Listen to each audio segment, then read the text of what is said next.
York's classic rock, Q1043. May is National Insurance Fraud Awareness Month, which I'm sure is not the number one pressing issue on your mind.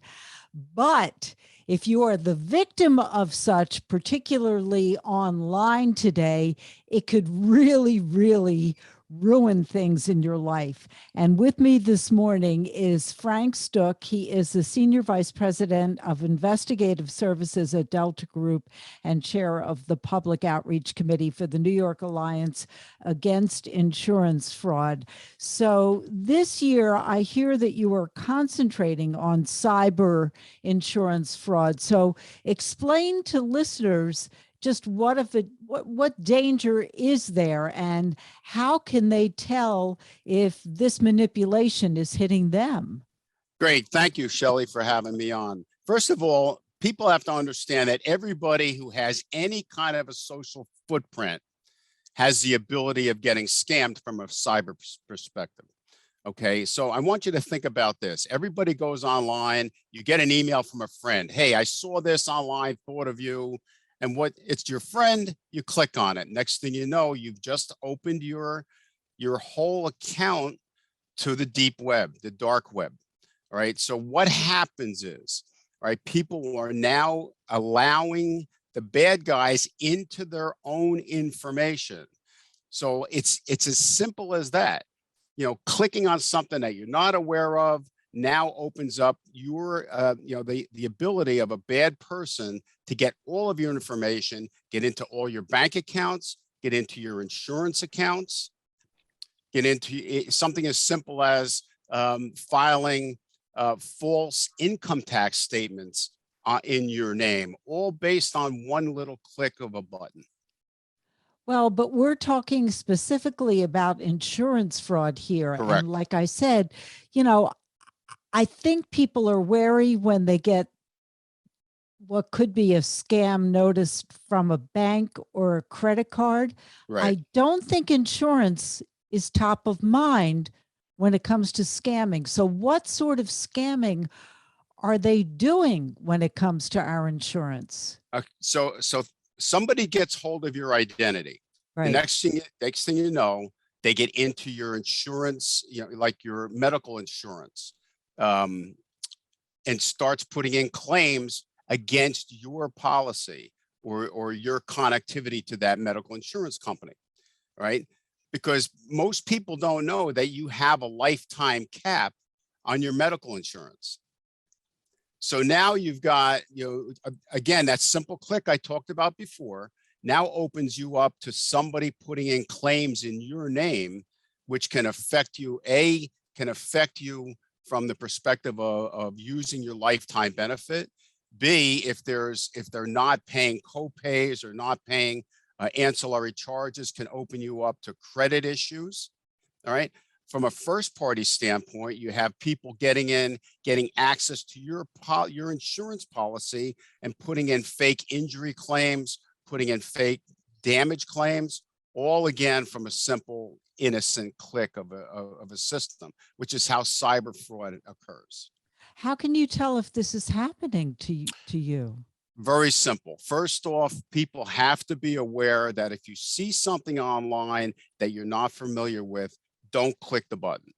Okay, number one. You'll see people need to look at their own credit statements on a monthly basis. So if you have a credit card, make sure that you're looking at those charges that are listed to you every month. And a real good thing to be aware of is cyber criminals will start out with a very insignificant charge, like 99 cents for something. And if it goes unnoticed, the next thing you know, now they're pumping up the volume. Now you've got to look at your medical bills. If people get, their medical statements in after they go to a doctor. And the explanation of benefits. Yeah, an EOB, an explanation of benefits. How many people actually look at them? All right. So if what we're telling people in Insurance Fraud Month is if you get a letter from your insurance company, open it and read it. Most times people see it's from their medical insurance company. They went to the doctor. They don't even open the envelope. but people have to be aware and have to take that aggressive step to try to spot if they're being a victim of cyber fraud. And if they see they are, when they open an EOB and they see something that is unrecognizable, what do you do then? There's several things you can do. The first thing would be to call your own insurance company. All right, call your medical provider if you have private insurance, or if you have Medicare or Medicaid. If you have Medicare or Medicaid, call the governmental agency. All right, but there's a train wreck waiting to happen. Have you ever tried to call Social Security? I have, and I'm going to tell Shelley, I'll tell you this. If you mention the word potential fraud, it tends to sharpen their ears on their end. Okay. And they'll now get you to the right person to talk to. But on the private end, on the private medical side, it is something that's going to be made a priority on their end. Okay. So, you could do that. You could call, Stop Fraud NY. Okay. And make an anonymous complaint to our website. You can call the State Insurance Fraud Bureau, has a hotline number, and say, and just let them know you believe you may be a victim of cyber insurance fraud. All right. Is this also prevalent when it comes to car insurance? We're talking about health insurance. Absolutely. Okay. And what about the homeowner's insurance? What about your mortgage? Yep. You hear ads on the television about title fraud, for instance. Okay. It's becoming a huge problem. And again, if you see anything where, it appears that something is out of norm, you need to take the next step and call your company from an automobile insurance perspective. All right. If somebody gets hold of your insurance policy, they may be putting in fake damage claims. Right. You may never even know that it's going on, especially if you don't open that envelope from the insurance company that explains about the claim that supposedly was put in your name. You make a very good point, because often if you get these notices from your insurance company, and you just think that it's, you glance at it, it's not a bill, and you just discard it. That's correct. And most people, if they see a letter from their insurance company, they immediately think that it's either a privacy notice or a bill, and they just never even open the envelope. So that's or they're trying to sell you something else. They're trying to sell you another type of insurance, which is really, really common. Absolutely. So one of the things that we've talked about at the Alliance for years is to be aware of your own business. Okay. Be aware of the information that's being sent to you. Right. If you get that envelope, just tear it open. If it's a solicitation, then tear it up and throw it out.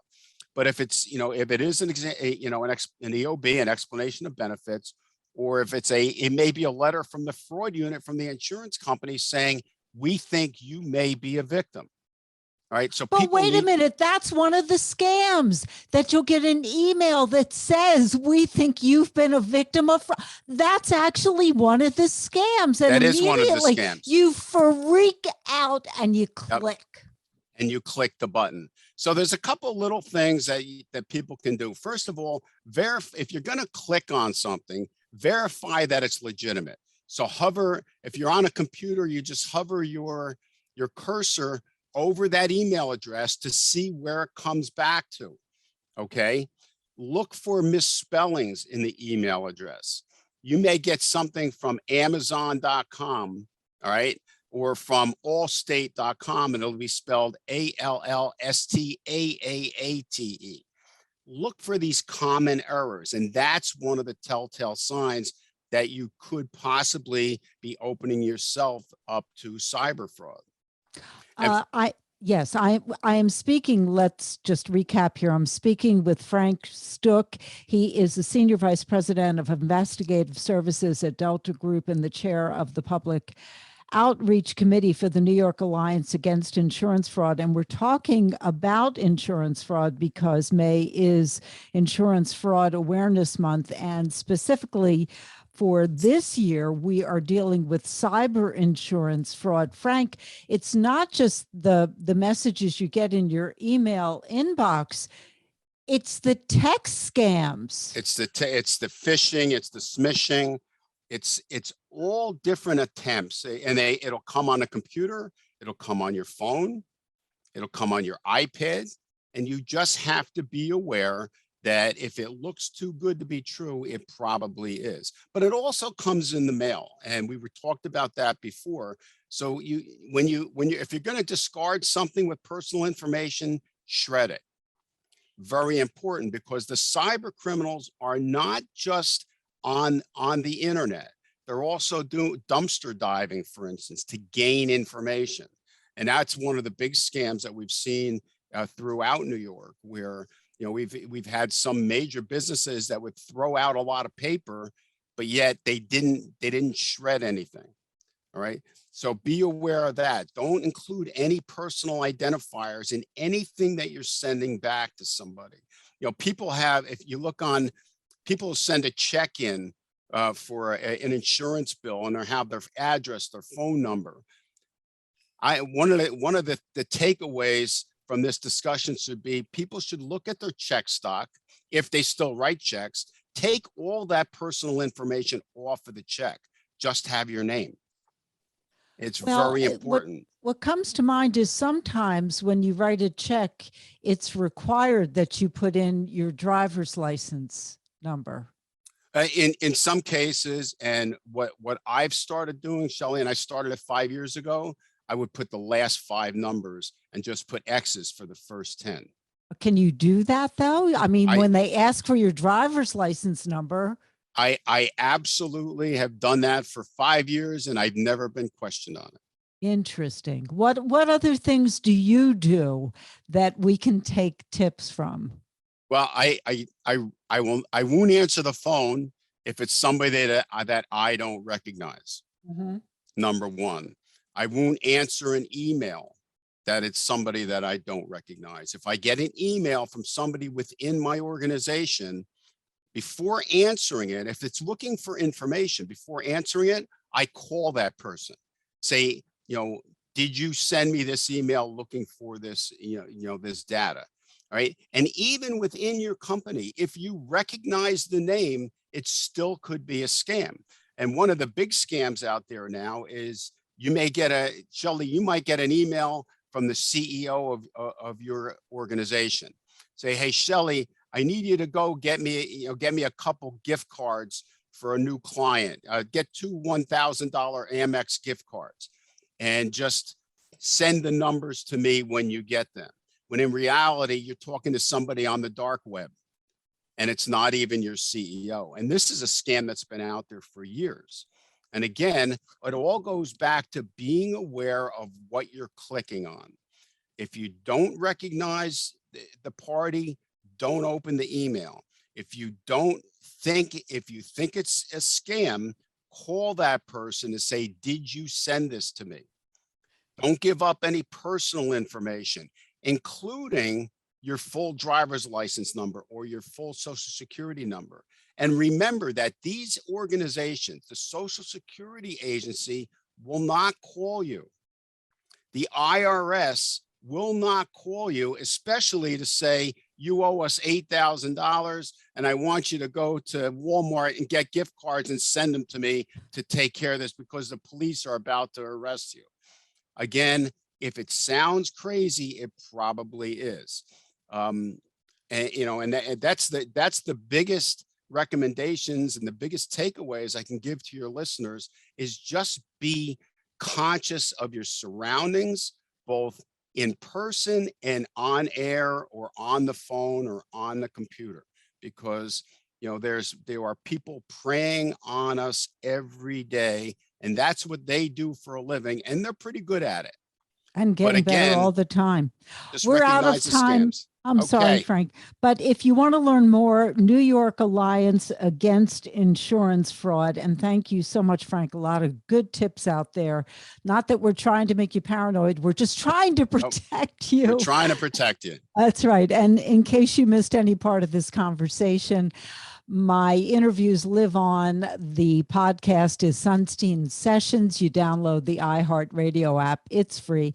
And I'll see you guys tomorrow morning on the Jim Kerr Rock and Roll Morning Show, Q104.3. New York's classic rock, Q1043.